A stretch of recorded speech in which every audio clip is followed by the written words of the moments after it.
नमस्कार छात्रों, आज हम अगला काव्य देखने जा रहे हैं जिसका शीर्षक है हम उस धरती की संतति है, जिसके कवि उमाकांत मालवीय है। अब प्रस्तुत काव्य पूरक पठन के तौर से हमें दिया गया है। प्रस्तुत काव्य एक कव्वाली है जिस काव्य में कवि उमाकांत मालवीय जी ने 3 चरणों में इसका उल्लेख किया गया है। यहाँ पर कव्वाली आप जानते हैं जहाँ पर 2 दल होते हैं और मानो उन दलों के बीच एक प्रकार की शाब्दिक नोकझोंक होती है। नोकझोंक मतलब एक प्रकार की शाब्दिक प्रतियोगिता ही कहिए उसे। और यहाँ पर एक दल लड़कों का है और एक दल लड़कियों का है, जो एक दूसरे को अपने प्रति प्रशंसा बता रहे हैं और एक दूसरे को नीचा दिखाने की कोशिश कर रहे हैं। सबसे पहले लड़कों का दल जो है वह अपने यानी कि ऐतिहासिक पुरुषों की प्रशंसा करते हुए लड़कियों से चुप रहने के लिए कह रहे हैं। उसका जवाब देते वक्त लड़कियों का दल भी अपनी ऐतिहासिक पौराणिक वीरांगनाओं का उन्होंने जिक्र किया है। लेकिन तीसरे चरण में दोनों ने आपस में इस प्रकार झगड़ने के बजाय एक दूसरे को भारत माता के रथ के पहिए माना है और समझौता करते हुए हमारे देश के विकास के लिए कटिबद्ध हो गए हैं।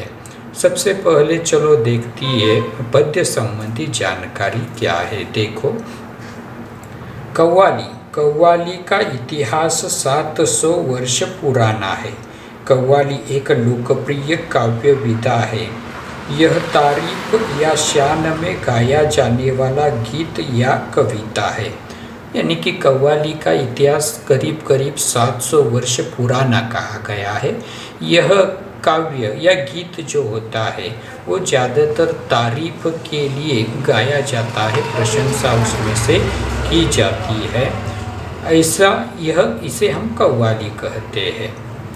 प्रस्तुत कव्वाली में कवि ने 2 दलों की नोकझोंक पेश करते हुए शूरवीर ऐतिहासिक स्त्री पुरुष पात्रों का वर्णन किया है। मतलब प्रस्तुत कव्वाली में कवि ने स्त्री और पुरुष दो दलों में शाब्दिक नोकझोंक प्रस्तुत वहाँ पर की गई है और हमारे शूरवीर ऐतिहासिक पुरुष तथा महिलाओं का जिक्र यहाँ पर हुआ है। यहाँ स्त्री पुरुष को भारत माता के रथ के 2 पहिए बताया गया है। यहाँ गाते समय पहला पद लड़कों का समूह, दूसरा पद लड़कियों का समूह और अंतिम पद दोनों समूह मिलकर प्रस्तुत करते हैं। और तीसरे पद में दोनों ने मिलकर तीसरा पद गाया है और दोनों ने यानी कि स्त्री पुरुष दोनों ने भारत माता के इस रथ के 2 पहिए मानकर भारत माता का विकास करने के लिए वे कटिबद्ध हो गए हैं। तो चलो छात्रों, काव्य की ओर चलते हैं। देखिए, हम उस धरती के लड़के हैं जिस धरती की बातें क्या कहिए, अजी क्या कहिए, हाँ क्या कहिए। यह वह मिट्टी जिस मिट्टी में खेले थे यहाँ ध्रुव से बच्चे।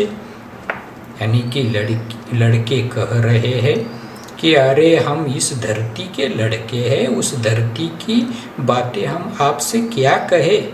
यानी कि उसकी प्रशंसा किन शब्दों में करें, उसके लिए हमारे पास शब्द भी अधूरे हैं। यानी कि इसी मिट्टी में ध्रुव जैसे बच्चे यहाँ पर पैदा हुए हैं, इसी मिट्टी में ध्रुव जैसे बच्चों का निर्माण हुआ है, इसी मिट्टी में ध्रुव जैसे बच्चे खेले हैं। तो ऐसे बालकों की यह मिट्टी है।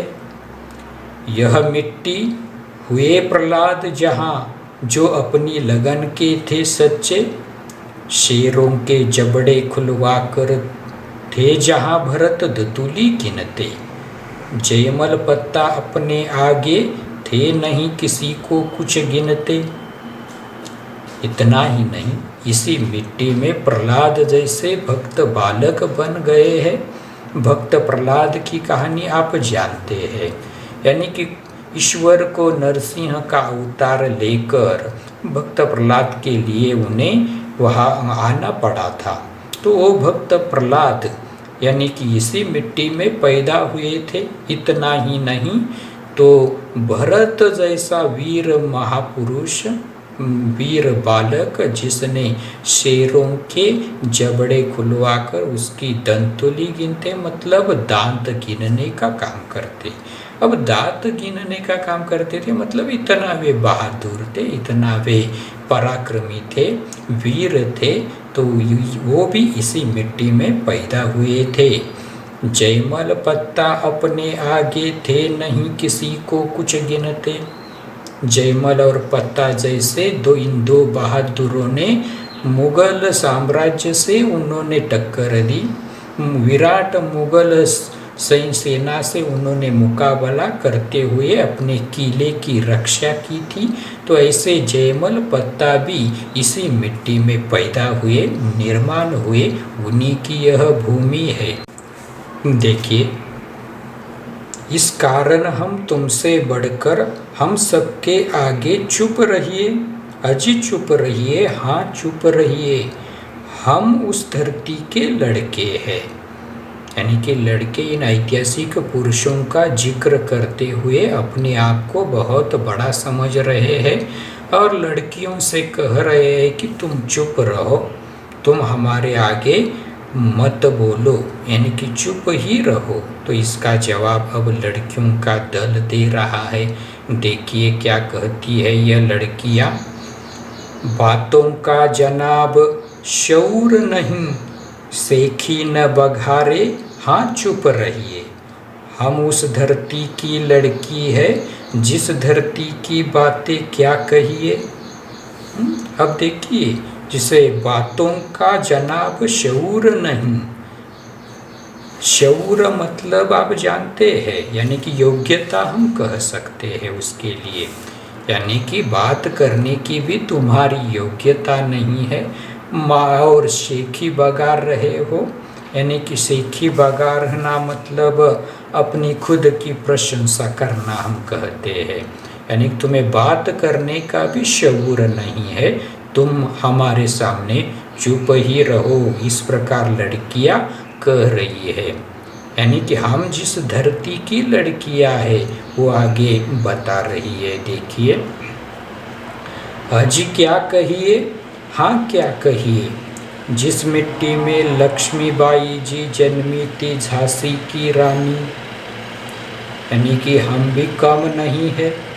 देखो, इसी मिट्टी में झांसी की रानी लक्ष्मी जैसी वीर यानी कि बाला यहाँ पर निर्माण हुई है, जिसकी वीरता यानी कि वीरता के नगमे आपने सुने ही होंगे। रजिया सुल्ताना दुर्गावती जो खूब लड़ी थी मर्दानी। रजिया सुल्ताना और दुर्गावती जैसी पराक्रमी रानियों ने यहाँ पर रणभूमि में अपना पराक्रम जताया है, अपना पराक्रम दिखाया है। तो इसी मिट्टी में ऐसी महारानियाँ पैदा हुई थी। जन्मी थी बीबी चांद जहाँ पद्मिनी के जौहर की ज्वाला। इतना ही नहीं, चांद बीबी जैसी बहादुर वीरांगनाएं इसी मिट्टी में पैदा हुई थी। और पद्मिनी की जौहर की ज्वाला तो हम जानते ही है, राजस्थान की पद्मिनी जौहर कुंड आपने 9वीं कक्षा में थोड़ा सा उसका अध्ययन किया ही है। तो उसकी जौहर की ज्वालाओं से हम परिचित है ही। सीता सावित्री की धरती जन्मी ऐसी ऐसी बाला। इतना ही नहीं, तो इसी मिट्टी में सीता और सावित्री जैसी महान महिलाओं का निर्माण हुआ है। ऐसी यह मिट्टी है। गर डिंग जनाब उड़ाएंगे तो मजबूरन ताने सहिए, ताने सहिए, ताने सहिए, हम उस धरती की लड़की है।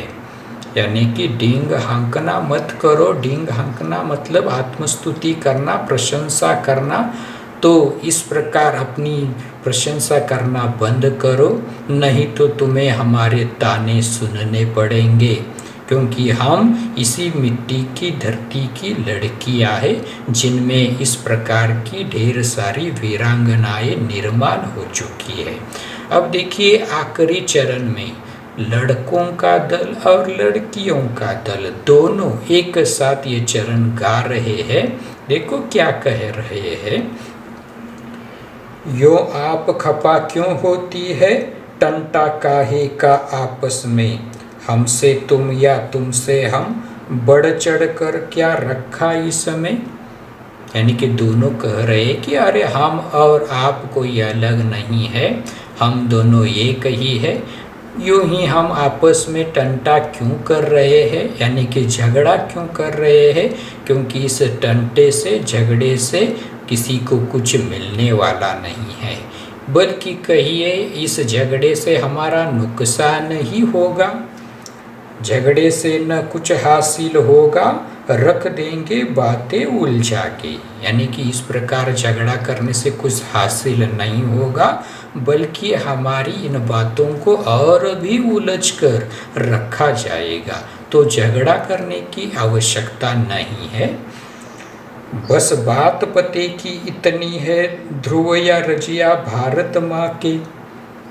बात पते की मतलब महत्वपूर्ण बात यह है कि ध्रुव जैसा बच्चा हो या रजिया जैसी वीरांगनाएं हो, आखिरकार यह दोनों भारत माँ के ही सपूत है या भारत माँ की मिट्टी में ही इनका जन्म हुआ है। भारत माता के रथ के है हम दोनों ही दो दो पहिए, अजी दो पहिए हाँ दो पहिए, हम उस धरती की संतति है।